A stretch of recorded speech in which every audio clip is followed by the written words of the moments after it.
Hello and welcome to Sporting Gibberish. I'm Stuart Booth. And I'm Jack Luffman. On today's show we'll be talking football as per usual. A little bit of a change because there's no Premier League to talk about, but we'll be talking about international. International, yeah. And something strange happened in Arabian Gulf League. Something strange? Yes, and I'll explain more later. You sound tired, mate. You know what, I am goosed. Absolute goosed. It's last night, I played football last night and it's just catching up on me. Old age, old legs and all that malarkey. Starts. Well, we'll get live up then. Right, we're live. We're live. I'm up and ready. Right, Big Bash, new rules. You're going to tell us all about that. Yeah.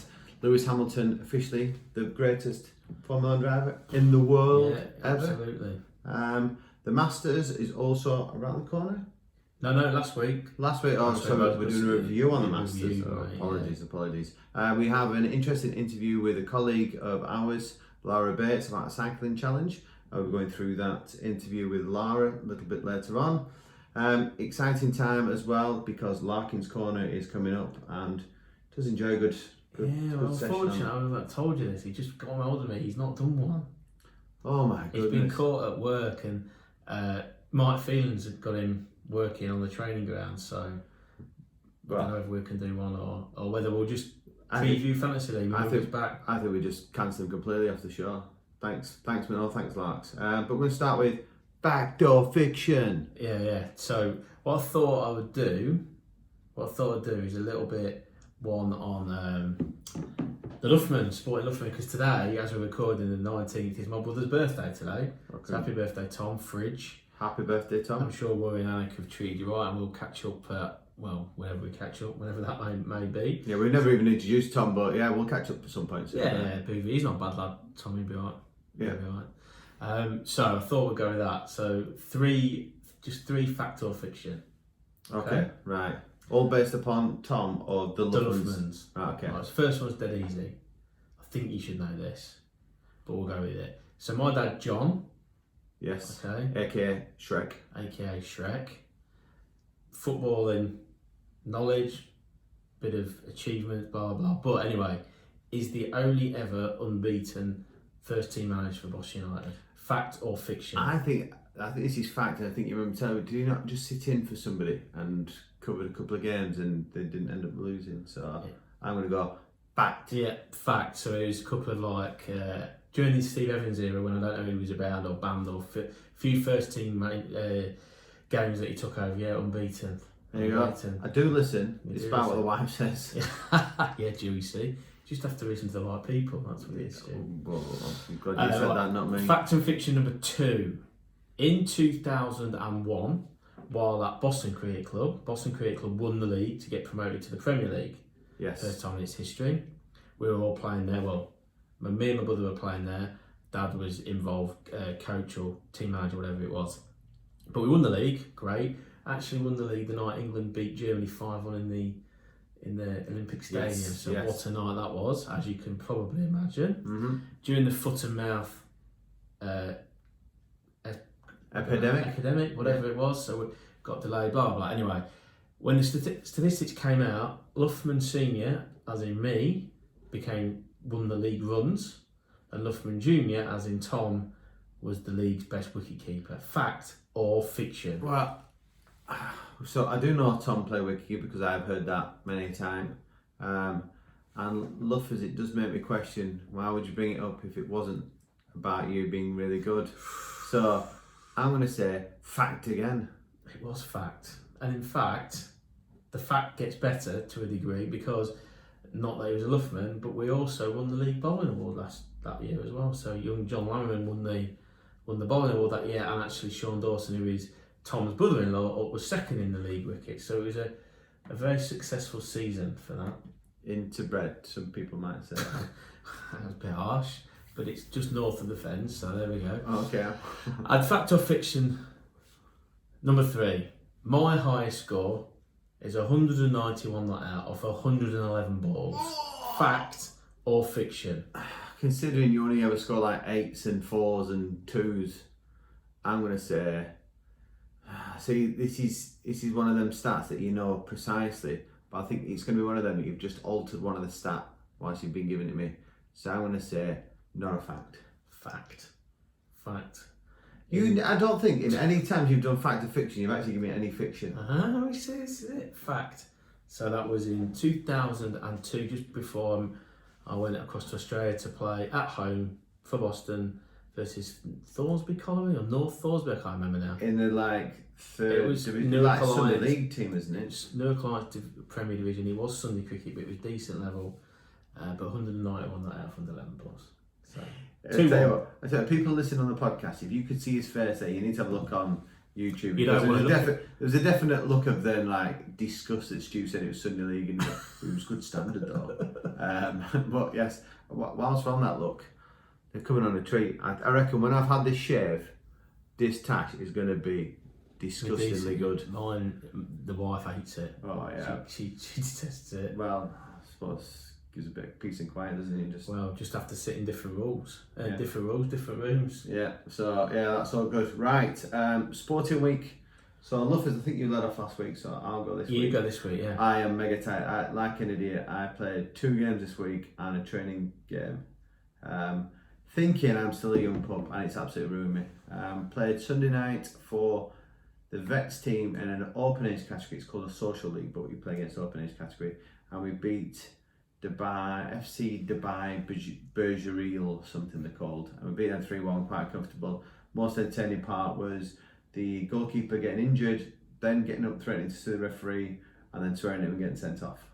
In a space of around about 30 seconds. Action-packed 30 seconds in the Vets League. Yeah, so that was an interesting rollout. Tuesday night training game, took the big lad along, had another good game. 14 years old, seems to be holding his own against the men. To be fair, they don't really tackle him. There's only me kind of lays a finger on him and I leave it a bit heavy. It's all that food he ate at my house on the Sunday. Oh yeah, he's just filling his boots. And then last night we got there early because our other team in the Vets League were playing second place. Anyway, our other team, absolute dream, 4-0 up at half time against second place, won the game 7-2. Did Warby score? He didn't know. I Even? don't know how his team scores 7 and he doesn't get a sniff. And then all we had to do was turn up, and we played third place last night, thinking a win now, and that's pretty much us cemented. And here we coughed and spluttered, and we came away with a 2-2 draw. So all on the first versus second. You're still in pole position. Yeah, we're in pole position. We're currently 1 point ahead. We've got 5th place to play next week, and I think what they do is the league have left it so they'll be first versus second because the week after. But to be fair, our other team now have given themselves a bit of a sniff. They'll look back on a game that they drew after leading 2-1, a bit like us last night, winning 2-1, had chances to win the game 3-1, 4-1, didn't finish it off, and then conceded with a few minutes to go. So makes it interesting, and that's what we want. On a personal level, any goals? No goals on either league appearance. Last night, really one chance. Hit it fairly well, keeping a decent save, but I just felt a bit leggy last night. So I think maybe a bit too much, and maybe I shouldn't have played the training game the night before. So I'm going to avoid the training game this week. We're not 21 anymore, mate. No. In my head, I'm racing around the pitch, but. Yeah, not a brilliant performance. I'd probably say if it pulled it was 6 out of 10. 6 out of 10. 6 out of 10. I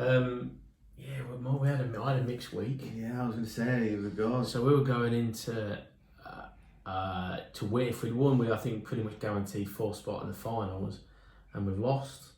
But at first, on a bit of a difficult week, got 170, which is probably a little bit below par, but I thought it was good enough with our bowling attack.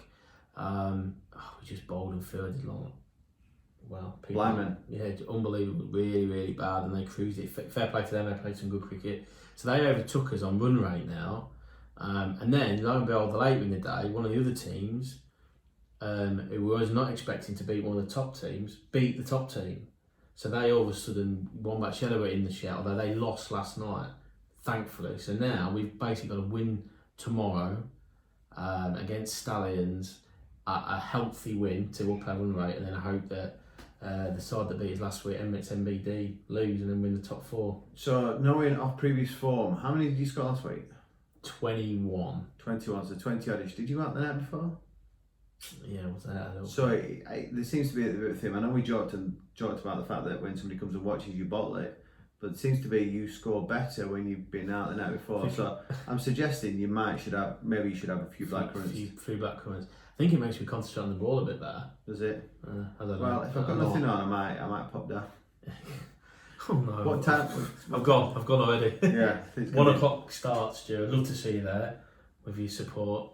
Yeah. I recorded last time. You just completely ignored me. In the zone. I'm in the zone. I didn't even know me. There we go. See what happens. Let's hope that we bring it home tomorrow. We shall wait with bated breath.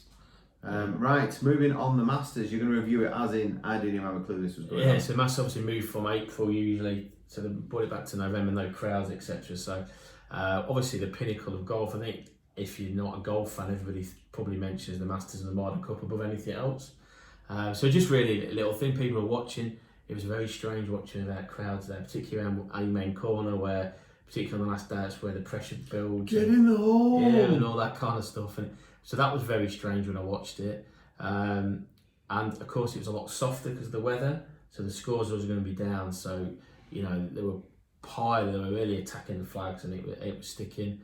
And the main man, Dustin Johnson, came home, world number 1, -20 with a world record score. Wow, that's an amazing score. Started watching the religious sort of shot by shot the last round, and at one point after Rory's first round debacle, we then come back and Dustin dropped a couple of shots I think early, and you thought, I think McIlroy got it to within 4, maybe 5. Wow, so he's kind of popping back on the scene again. It was, and then to be fair to he's just cool. He's cool. He is ice man, and just then roared away with it. But McIlroy finished, I don't know, 4th or something. But Tiger about or not? Nah, he did a 10 on hole 12. Wow, that's impressive. That's like my standard. Yeah, it did a 10, but then came back with 5 birdies to finish his round, to finish the tournament under par. So the 10 shot took him over par. Jeez. So yeah, she had a bit of a mixed bag, but he obviously passed on the green jacket because he won it last year, which seems a lifetime ago that he won that. Yeah, but everything feels that way out of the law, doesn't it? So it's 18 months, but I don't know. I suppose, and without repeating ourselves, the same with any sport at the minute. And I guess theatre goers, I know they're sort of streaming live things, aren't they now? It's just not the same, is it? No, it's not the same. There's the same pressure, the same excitement. It's just not there. But good on Dustin Johnson. He showed his class and why he's world number 1. Yes, well done, Dustin. Right, Arabian Gulf League. Yeah. Okay. So what's happened in this? So what's happened is dead strangely is they actually had international fixtures at the same time. Arabian Gulf had a couple of fixtures. Because the UAE squad have been playing, haven't they? At the Sevens, I believe. Yeah, so there's been some games at the 7 international games. So really bizarrely is last Friday 13th, there's a handful of games played at the same time, and the 12th, at the same time as an international fixture. So I'll just go through from the 12th, the scores from the 12th. Banias, 1 over Hatta. Ajman lost to Fujairah 2-1. Algeciras 1 over Kalba.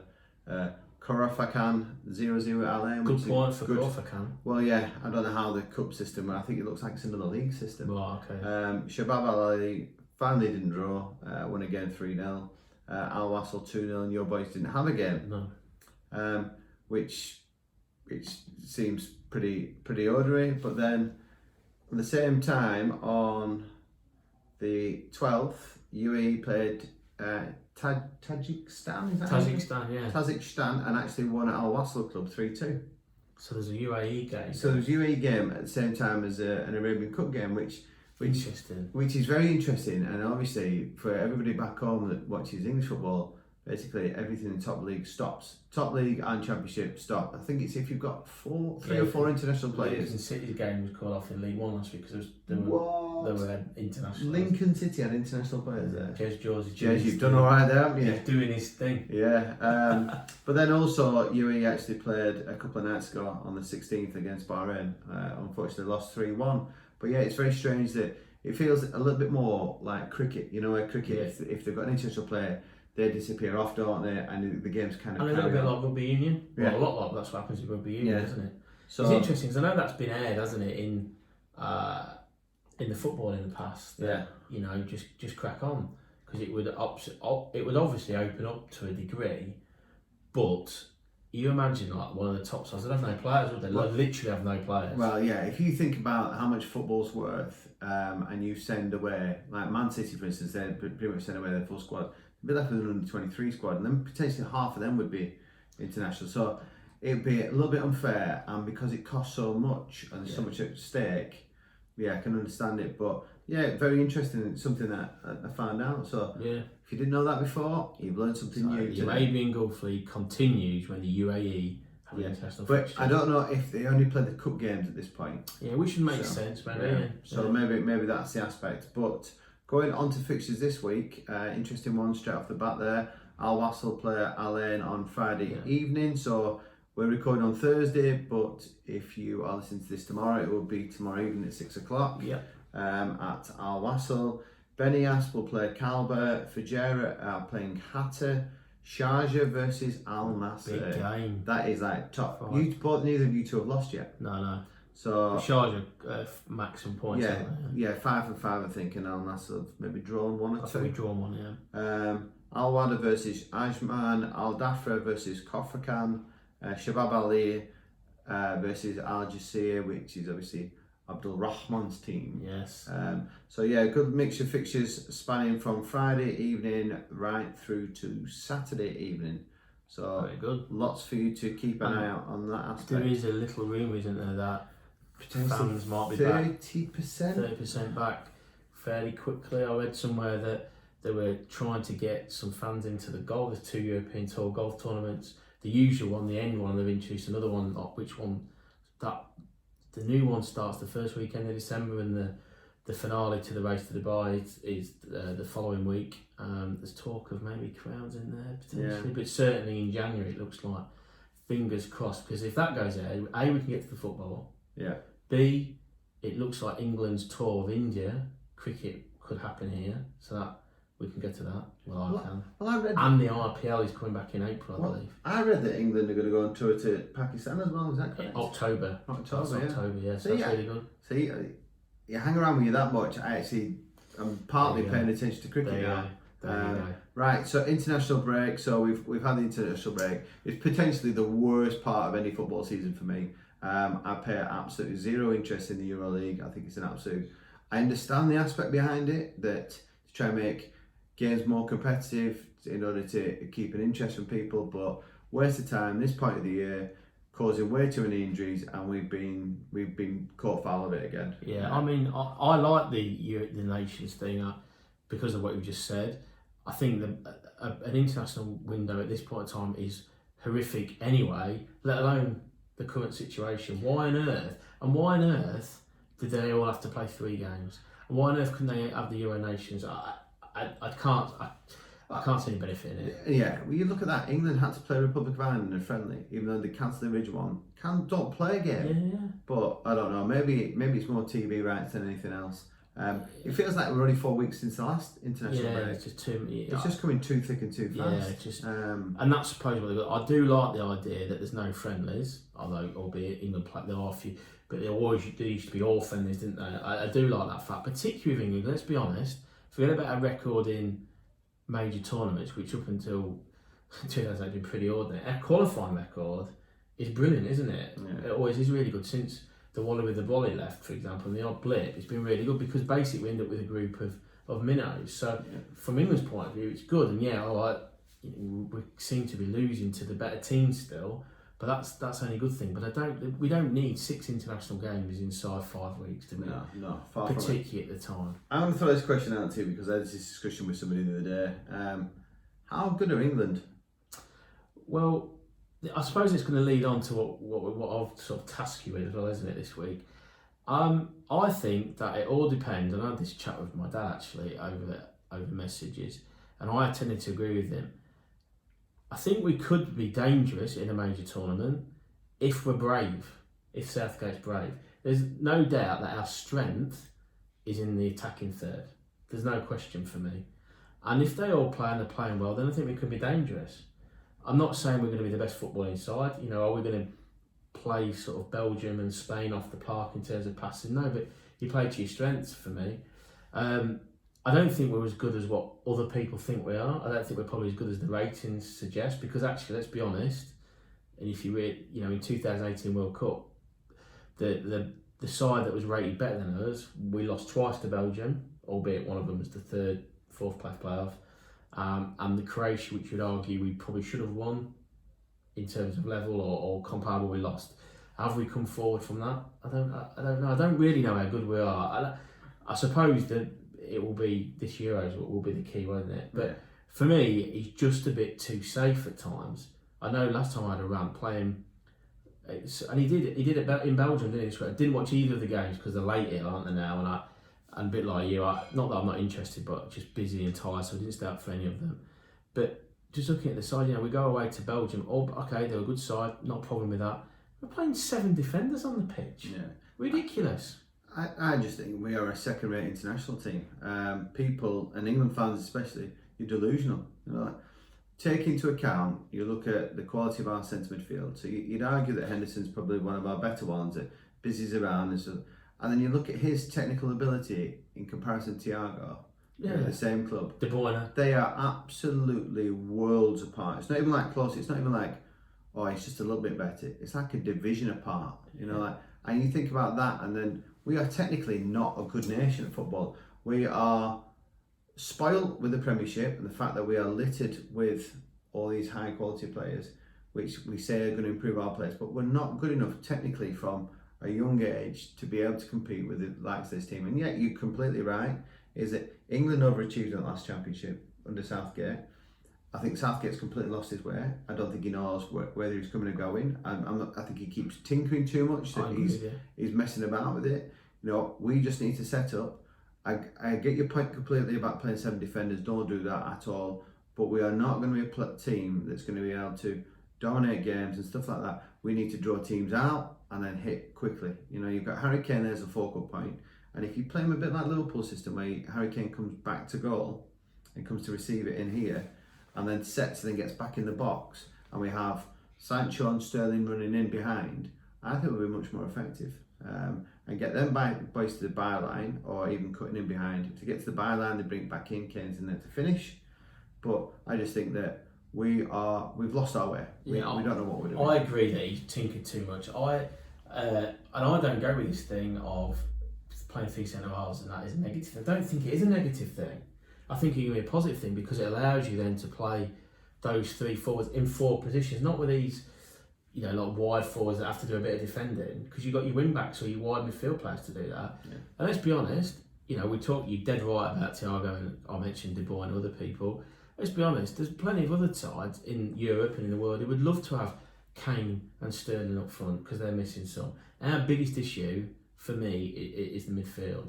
So we had this discussion, and I know I've been on it for probably since all the international break. So I asked you to pick, and I've got no idea where we're going with this. Asked to pick a side, orbit everybody fit, everybody firing, as if we're going to play the Euros tomorrow.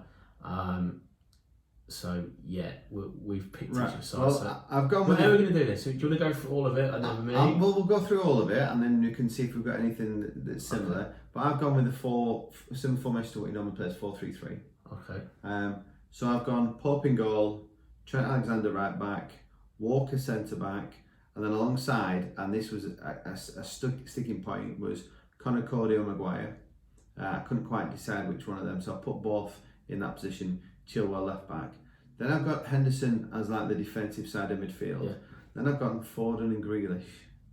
Right. And then I've gone Sancho, Kane, Sterling. Okay, so before we discuss it, I've gone Pickford in goal because I don't think he's anything wrong with an English shirt, and I'm not convinced about Pope or Henderson, to be fair. I've gone 3 at the back. I've gone to where he played in 2018. Yeah. And I've got Cody as the sweeper because he's man-made for that position and the leader. And plus you love Cody. I don't love Conor Cody, he's class. Get him at Spurs, Jose. And I've gone for Walker because I like his powers of recovery and I think we need that. And I was a bit like you, Stickling point. There's a left-sided centre-half. Maguire, Dyer's done okay. Mings, I don't think he's any good other than he's left-footed. So I've gone on. I know he's a bit of a sticky patch, but I went with Maguire in the end. Then I've gone sort of 4 in midfield. I've gone Alexander-Arnold and Chilwell as the wide full-backs, wing-backs, whatever you call it. I've got Henderson as my midfield man. far better player than Declan Rice or Harry Winks for me. And the experience, really bit of experience in there. And I've gone quite attacking because I thought I've got to get people in. So, and I like the way that in the home games this week he's played Mount alongside Rice or Henderson. You know, a bit braver rather than two holding midfield players because they've got about as much creativity as the cows. Anyway, so I've actually gone with Grealish in there, and then it's allowed me to play Sterling, Kane, and Rashford. Sterling, Kane, and Rashford. So no Sancho. No Sancho. I've not seen enough of him to really excite, but I have got him down. Same with Foden. You can mix and match Mount. You know, I think that's the problem is that I think the system or the defenders is an issue because nobody really stands out. Mm-hmm. And then up front, it's how you get all those good players into your side. But I think because my thinking there is I've got a goalkeeper, I've got 3 centre halves, I've got 2 full backs, and I've got Henderson who's not going to go past the halfway line. Yeah. So I can afford Grealish in a Gaza role kind of thing. Yeah, and I think a lot of people are comparing him. I think he's got a fair way to go to get to Gaza's level. But he's that he has that elk about him, doesn't he? But I think what I liked and why I went with the lads I went with was when we played our best football leading to that championship and around that, he kind of played with one defensive midfielder and then he had 2 ball playing players. So it was like Barkley and Loftus-Cheek. Yeah. Like your 2 Dele Alli. Yeah. 2 type of players that would get on the ball, drive forward, get up and support, and had a little bit of creativity. And that's why I've gone Foden and Grealish because I think Foden is a talent. He just needs to play more. Pep needs to play him more. You know, he's on the bench. Well, yeah, how do you we're not too far away. Are we? What you're thinking, to be fair. No. There's a lot of things. I think the goalkeeper issue.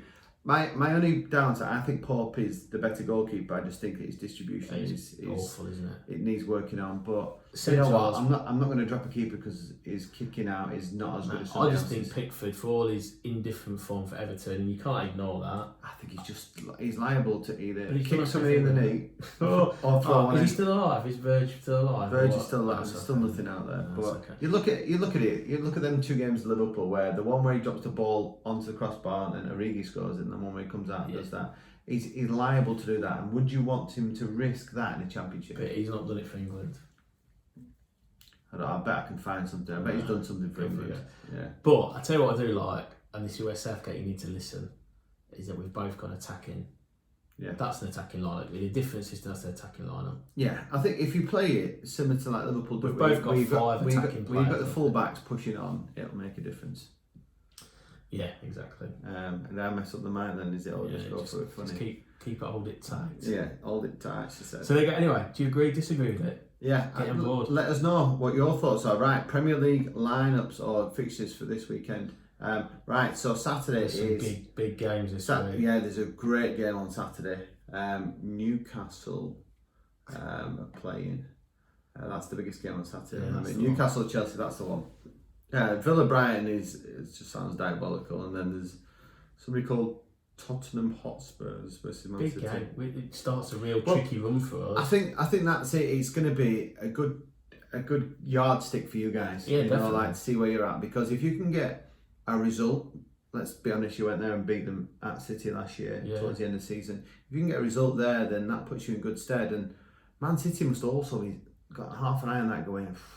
Don't really fancy that right now. Yeah, because they're not playing that well. They're in a bit of a sticky patch. But I know I would have preferred to have played that before the international break rather than now. Yeah, we'll see. Big game. Interesting one. So Newcastle, Chelsea could go anywhere because we don't know what team Newcastle pull out. Exactly. I think they'll probably be defensive. I think Chelsea probably just run over top of them. Yeah. Villa, I can imagine, will win. Yeah. And I don't know. I'm going to go draw with Spurs City. Yeah. Do you know what? It's home though, isn't it? I think I would say would we take that? I think what you said to me last week was, if you're a big team and you're at home, you expect to win. If you're away, you come on with a draw. Yeah. So you'd really want to go take 3 points there. And then Sunday is the busy day. Well, Man United Saturday night at time. Sorry, United later on. Sorry, on ours it shows at midnight. So so there is United West Brom, but to be fair, it's United, so I'm not really that bothered. I won't be staying up for that could well be a West Brom win. Oh, I love that. No. Man United need to win because it keeps holding at the wheel. No, I think they'll lose this one, then win the next one. That's what kind of. Just as you think he's about to go. The one they think they should win, they'll lose, and the one they think they'll win. I tell you what, would not surprise me, Jenny, not joking aside, if West Brom didn't come over with a draw from that game, because that's what United remind me of Liverpool 20 years ago, where we'd turn up and beat a good team, and then a couple of weeks later we'd end up throwing it away at home. Fulham Everton, it'd be interesting to see how Fulham bounce back after. And Everton, to be fair. Yeah, and Everton as well on the rebound, because they're like 3 losses in a row or something now. Sheffield United must be itching to get that first win on the belt, and West Ham depends on how they've recovered from, because Antonio's a big player for them. Yeah, massive. Haller is a nothing waste of fresh air, and then it becomes interesting from the evening point onwards, because Leeds Arsenal. Leeds are on a slide, like people will go, Leeds are doing alright. No, they've literally just been dropping points left, right and centre. And then you've got, later on in that night, you have got Liverpool versus Leicester. And if Leicester got to look at that and go, this is a great opportunity to go and get 3 points at Anfield. Yeah, I hope Brendan Rodgers does that and plays like they play. They look a better side when they're on the front foot, or play in a way that want to win rather than play for a draw. Well, you've got to be, as a Leicester fan and as a Leicester player, you've got to be thinking, Liverpool have got Alisson in goal, and then they've got no back four. There's still question marks over Robertson if it was cramp or hamstring injury, so they don't know about him. No Gomez, no Van Dijk, no Trent. Trent's out for a month. Gomez could be up to 6 months. What happened to Van Dijk? Van Dijk still unknown. Oh, okay. Mystery. It's a mystery. Is he in the ER still? Possibly. But it leaves us only with Matip. And he's injury prone at best at all. Yeah, he will be lucky if we get 6 games in a row for Matip. And then you go into midfield. I can make a prediction here. I think Milner might play centre half. Do you? I do. Well, with a young lad on my team. No, I do. Well, the young lad. Jones, is it? No. Jones, no. Phillips can play. Phillips can play, which is the 22-year-old, 23-year-old in Germany. The other young lad from Preston. They're not in the starting. He's out. No, he's out injured. Oh, is he? He's injured at under 21 level. Oh my god. So you couldn't get any worse. Shock, aren't you? And then you go into midfield and you've lost Henderson, you lost Thiago. Well, Milner's definitely going to play then. Well, Milner's got a chance. When Allen's going to be playing in there, but we don't know how long Fabs is out for when he's back. I don't even know where Oxlade-Chamberlain is. He seems to have fallen off the planet. He's on TikTok dancing with missus. I saw him playing Call of Duty with Dele Alli. So there you go. Maybe. And then up front, yes, we still got attacking 3. Salah's now out for a couple of games, but we do have, at least the good aspect is that we do have Jota, Bobby and Mane. Yeah, so we're looking around with that aspect. Shaqiri. Yeah. Shaqiri. So Shaqiri's kind of been playing midfield, so it wouldn't surprise me if Shaq drops into the middle of the park. But, good game though. Yeah, and it's Nick Ash's 40th this weekend. Yes, it's actually happy birthday, today. Nick. So Nick, I did wish you a happy birthday. We'll give you a shout out now. But I did promise you that I'd try my best to make sure Liverpool did put out a good team. Yeah. But if you don't win that, something wrong. 3 points for your birthday, Nick. There. Yeah. Come on. And then we go to Monday night. There's Burnley versus Crystal Palace. We'll not be standing up for that. Right, it's 9:30, and I'll still be going to bed at 9:30. Yeah. 9:25, mate. And then midnight for us on the Monday is Wolves Southampton, which I think is an intriguing game because Wolves will try and dominate and play the ball, but Southampton are so quick on the attack. But no wings. No wings, but Ched Evans is playing right at the moment. Not Ched Evans. Che Adams. Che Evans, oh yeah. Ched Evans is the other one. The other one. We don't talk about, even though he got actually. reprieve. Yeah, we're allowed to talk about Ched. Got done, didn't he? Got done a treat. Long right. night. So, moving on to the Big Bash. Yeah, so I don't know if you picked this up now, you're a big cricket buff, but the Big Bash in Australia, 2020's version, Australia's version of the IPL, 2020, good competition, like it, go the Melbourne Stars, have introduced 3 new rules to the competition. And I'm going to just quickly go over. Drink while you're playing? Nope. No. Power surge is rule number 1. So the power play overs, when only 2 fielders are allowed outside the inner circle, have been split apart. The first 4 remain in place at the start of the innings. The remaining 2 can now be deployed by the batting team at any time from the 11th over onwards. So you could literally put power surge in the last 2 overs? Yeah. I quite like that. And it's a little bit tactical as well, isn't it? Of course it is, quite like that one. This one's interesting. Well, just out of interest, I don't know if you know this. So in my head, I'm thinking, do they have to nominate the power surge before it starts? Or can they look at the bowler and then go, right, we're going to play now? That would be interesting because they do that. So in the one-day format, they went through bits like where you can nominate the batting player, play and that. And there was a bit of conjecture because they bring a bowler like set as a spinner and then go and play it and then they chop and change. So I'll be honest, I don't know. Because that would make interesting, wouldn't it? Because if you came on and you bowled up, your weaker bowler came on, you're like, well, that's what they'll try and do. So it does become tactical. You can obviously work out when you're batting it, what he's got X amount of overs left, so that they'll try and do it. It'll be interesting because what will probably happen is at the minute they talk about like the 19th over being the most important as a bowling side. So and usually that's where your best bowler bowls 18, 19, 20.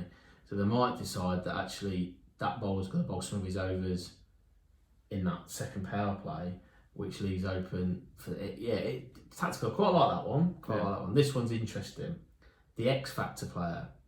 So you can have replacements for concussions and COVID-19 have been permitted. That's standard across all cricket at the moment. But in the BBL, teams can choose to replace any player in their side from midway through the first innings with their 12th or 13th man. An individual has not had a major impact, which is defined as someone who hasn't batted or bowled more than a single over, can be substituted out of the fray. So what this does is it opens up the possibility of swapping in a gun bowler for a part-timer or an explosive hitter for a middle order plodder, for example. Or for example, if the pitch plays differently, you could put an extra bowler in. I get that. That's a bit like substitutions in football. I tell you what, just on that, I've got a great idea. Big Bash needs to listen to this. Why don't we just, you nominate a player beginning of the game, your batsman, that's worth double points. Oh, interesting.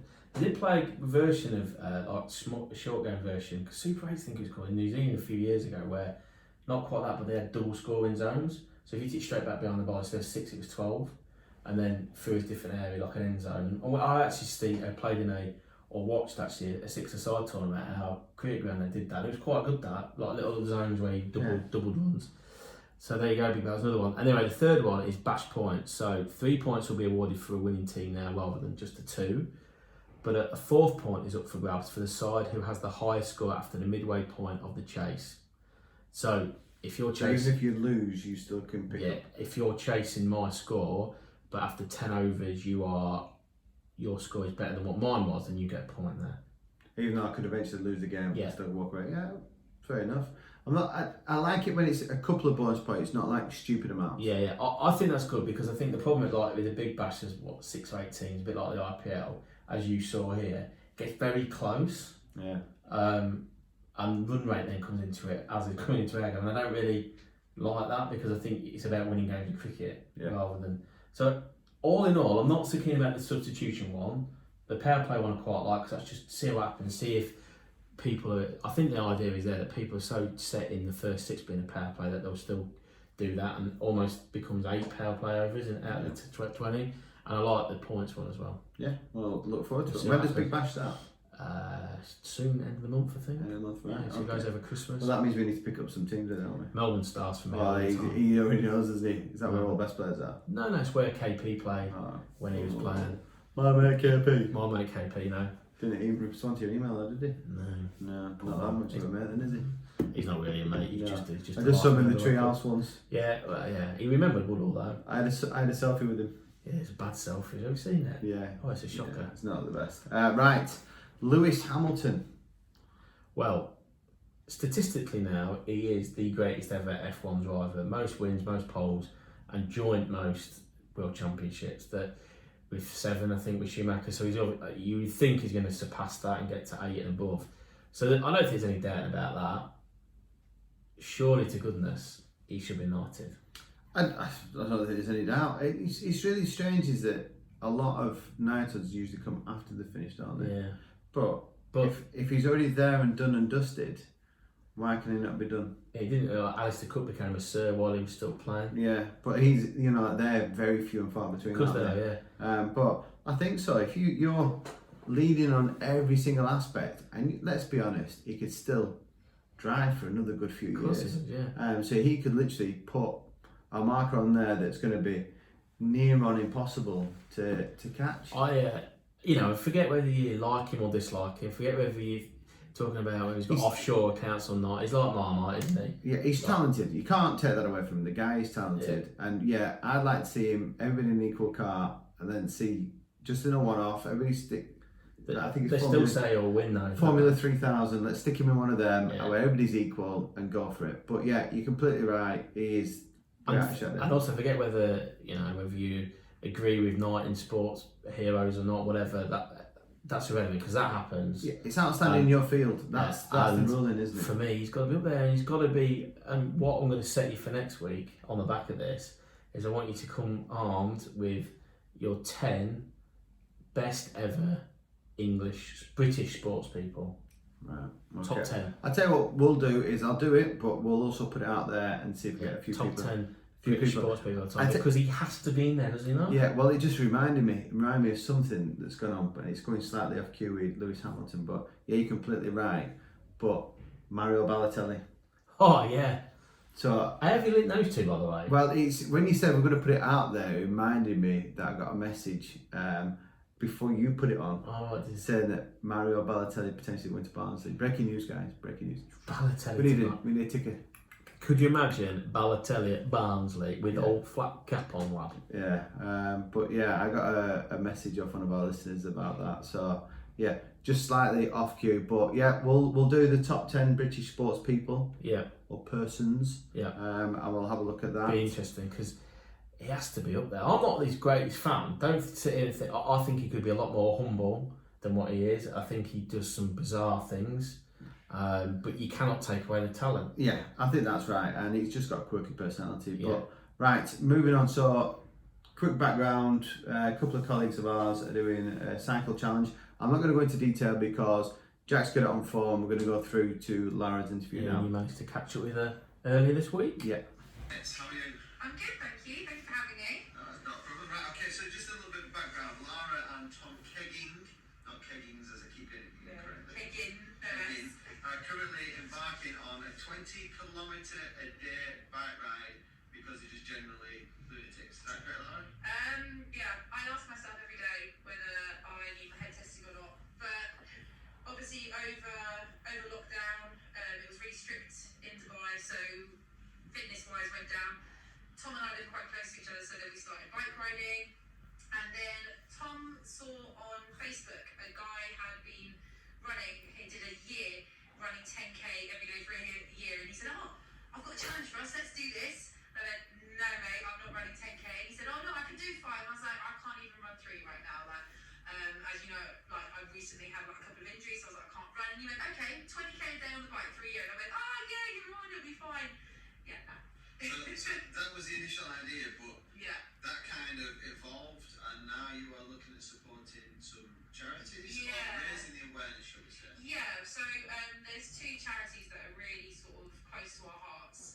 Tom has chosen a charity called Mind, which is focusing more on mental health, which obviously at this current time is super important for everyone. And then I have decided to support and raise awareness for a charity called Headway. And what they do is they support patients with brain injuries. Most commonly that occur after people have suffered heart attacks. So what they do is they support patients coming out of rehabilitation centres and when they initially go home and care and things at home.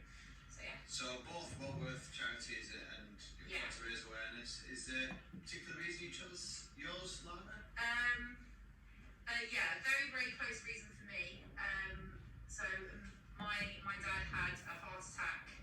It'll be 2 years ago in this coming January, and he is still he's been moved around quite a lot to various hospitals, but he's suffered with a brain injury, and so that's why he's still in hospital and in various centres and care. So that charity will be the one that sort of supports my dad and many others like him within my local area when he does eventually come home, which will hopefully be soon. Yes, yeah, we have fingers crossed for Mr. Bates. Yes, Mr. Bates. Do people still go Mr. Bates? Was it Papa Bates or? Well, you must have some quirky name for it. Well, there is one, but I'm not sure if it's appropriate. We'll leave Papa Bates. Big tone. Okay, big tone. So we wish Big Tone all the best. Thank you. It's amazing. So at the moment you're raising awareness. So if people want to get involved and find out a little bit more, what should they do? Well, we've got an Instagram page that's set up. Tom is very much like loving creating loads of like content and posts. So we're posting pretty much every single day, just updating people. We are currently on 365, so we're almost at our first half century, so there'll be a bit of a celebration then. So yeah, check us out on our Instagram page, which is Cycling Silliness, and yeah, just keep up to date with everything that's going on. We've got all the information about both our charities there as well. Awesome. And how are the legs feeling? It varies from day to day. I think at the moment I've done a bit of a pull in the quad, but I think that was more to do with netball and swimming rather than cycling. But yeah. So you're not just crazy enough to do 20k a day bike ride, you still do swimming and netball as well? Yeah. Swim 3 times a week, netball twice a week. I've been told I need to stop, but somehow I can't. Yeah, but excellent effort on behalf of your chosen charities. I'm sure they appreciate the awareness that you are currently giving them. Thank you. And we wish you all the best in the future. And just last question for you, motivational wise, it must be difficult some days to get up and get on the bike. How do you keep yourself going? That's where I think like the reason why this challenge works is because Tom and I have each other to push it. There are days where I'm like, oh, I cannot find motivation to do this, and then he'll message me like, are you going out? Are you done it yet? And like vice versa. So we keep each other going as well. But also, a lot of people have already, off the back of what we're doing and the awareness that we have raised, especially a lot of our supporters in the UK have donated money towards these charities that we're raising awareness for. So the fact that off the back of what we're doing, someone has gone and made the effort to go and support the charities in the UK, that's kind of given me that motivation to be like, right, someone's actually been supported and done something because of this, so I need to keep it going now. So that's pretty awesome, pretty awesome. Yeah. So if you're listening, you're back in the UK, have a little look out for these charities, and if you can, donate if possible. If not, you're in Dubai, let's follow this story, get on to Cycling Silliness on Instagram. And come join us as well, like we need friends to come cycle. Oh my, that sounds like a chance to me and Jack there to get around. Oh my gosh, we so should. Yeah. We could do a podcast whilst we're cycling. That sounds like an awesome. I'm not sure Jack will be up for it. I'm getting for it. I don't know if Jack might need a rest halfway between. We can put him in a trailer at the back. You know, like how Team Angel Wolf do it. Yeah. With the buggy at the back. Good luck pulling him. But thank you very much for coming on the show, and good luck to you and Tom in the future. Oh, thank you. Cheers. Well, that's the first time I listened. It was really good until the end when you just absolutely rinsed me. I'm well up for that. I'll do a podcast on the bike. We'll do it on the podcast, but like I said, is if you're going in the trailer, I ain't pulling. No, I'll be alright. I don't mind. Listen. Look, I did a virtual sort. No, let's not take it away from that. But what I'll say is, Lara, Tom, doing an amazing job. Absolutely. Keep going. Yeah, we'll come and join you for we'll do it. We'll do a podcast on the bike. We'll do it for two of the 20k. We'll get out there. Phenomenal effort. We actually to think, and I know you laugh and joke, is that she's 40 odd days in to. Maybe we should join her on the 50th then. Yeah, that wouldn't be a good shout. It would be a good shout that. But yeah, I haven't got a bike. Yeah, that's probably why you can't follow us in the car. I'll run. Harry's got a bike, but the front wheel's flat, so he just did a wheelie all the way around. Okay. Oh, there's a bike there, look. Yes, yeah, that's probably about as good as it's going to get. Right, so yeah, if you wanted to get involved in that, please follow them, Cycling Silliness on Instagram. An amazing effort and a well worth charity. Yeah, and they've done I think the WSO Golf Society supporting, there's some sort of par 3 competition next weekend, which unfortunately I can't go to because of cricket and prior commitments, but I think they're going to raise some funds around some par 3 stuff. So yeah, brilliant effort. We'll tag it all in. Yeah, we'll definitely. Lara, ignore what he says. We'll join you on it, and I'll be absolutely fine. Yeah, we'll see. We'll see. Right, just before what would have been Larkin's Corner isn't going to be Larkin's Corner. I've worked out what's going on here.